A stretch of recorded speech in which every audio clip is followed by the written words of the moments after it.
Civilization again. And there really isn't much to say about Civilization again. Other than it's the greatest game ever. And here we go once more, trying another game, going for mini turns, see if we can actually do good. This would be right here the land we inhabit, and this a rice field right there that we'll eventually be able to work on once we get agriculture, which will happen in 10 more turns, it looks like. Yeah.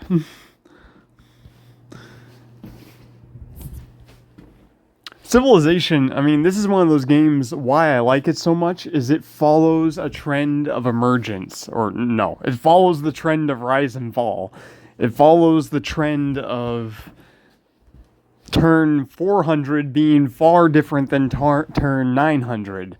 Like, one of the reasons I like Civilization 4 so much is that there are only so many resources. And this is like all the Civ games, but... So I like the whole style of Civilization, but I like how Civ4 does it the most. In the sense of, there's a map, there are resources, you connect those resources to your cities.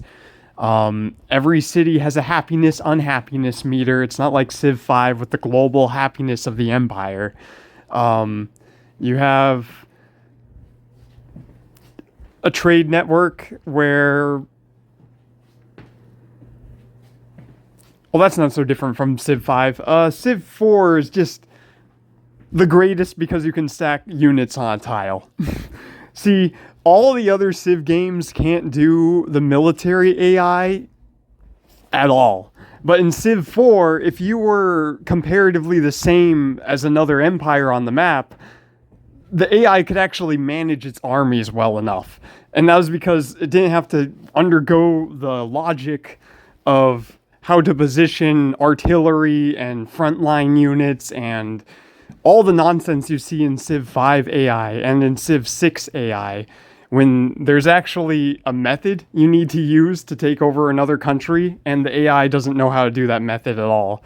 In Civ 4, it's more like Risk. The game was made around how...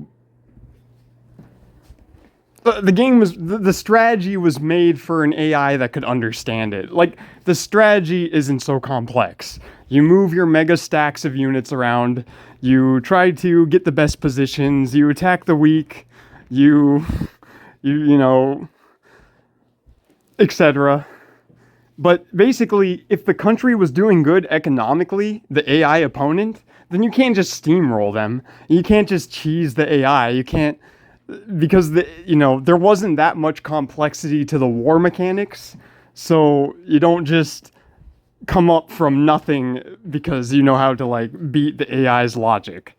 You're basically up against their industrial output, and that's pretty cool. Civilization 4, like, every move every country makes just makes you stronger. If you invest in your military, you might not grow as much, you might not have the science, but you have the armies. If you choose to go for science, then you got the science, but you don't have the growth, and you don't have the armies. But then, if you go for the growth, then you don't have... The point is, everything's a trade-off. And every decision isn't wrong. Like, if you choose to go all in on the military, that'll make you strong for a good amount of turns. And... then you have to budget out with your your budget. But yes, Civ 4, pretty fucking cool game, and you will watch the progress.